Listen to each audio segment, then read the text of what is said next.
জীবনে কিছু করে দেখাতে হলে আকাশের সেই সীমা ছুঁতে হবে যে সীমা ছোঁয়ার কথা আপনি কখনো ভাবতেও পারেন না।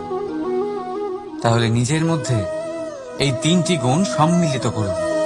প্রথম, নিজের লক্ষ্যে পৌঁছবার ইচ্ছে, একাগ্রতা। এ আপনার দ্বারা এমন কাজ করাতে পারে যা আপনি কখনো করতে পারবেন না। দ্বিতীয়, সাহস, সমস্যার সমাধান করার ক্ষমতা। এটা আপনার দ্বারা তাই করাতে পারে যা আপনি সত্যিই করতে চান। আর তৃতীয় হলো অভিজ্ঞতা।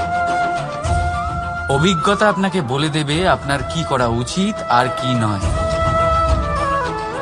তাহলে যিনি ইচ্ছে, সাহস আর অভিজ্ঞতা, এই তিন গুণকে সম্মিলিত